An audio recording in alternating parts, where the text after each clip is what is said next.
I'd say hybrid workflow is a new norm, and being dynamic is a new norm, and having tools like Iconik and Storj that allow you to be dynamic is important in this new norm. I think what needs to change is not having it an all or nothing gambit, right? There's situations where cloud is important, there's situations where on-premise work is important, and being flexible enough to understand where these changes need to happen and where they don't need to happen is important, and having this also future-proof understanding that not everything has to change at once is important.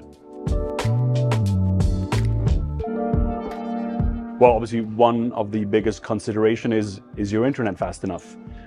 Beyond that, there's a lot of thought that comes into planning a cloud migration, whether it's cost, whether it's timeline, whether it's scale. And going back to your previous question is, what do we need to migrate?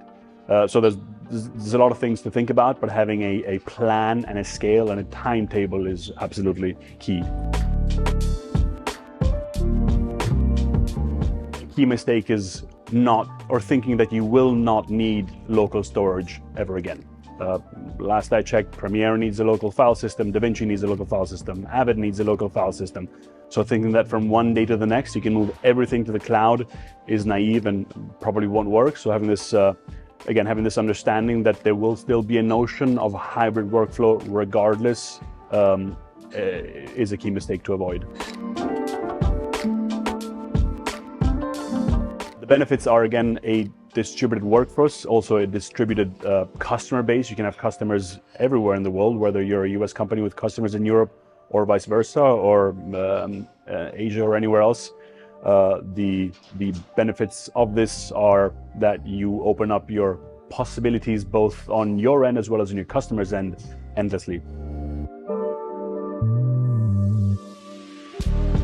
So obviously cost constraints are more and more important as not only as companies try to be more efficient with their spending, but as you know, M&E spend from a technology perspective is down altogether, but content creation is actually going up.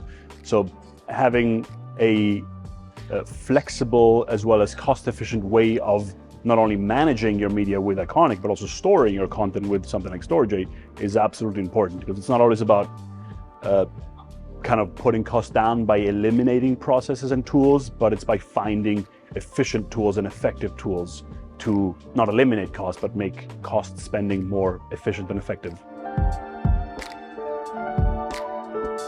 So I think to reduce carbon emissions, there's a lot one can do. And again, it goes back to being efficient and effective in how we do this. One option is eat less beef.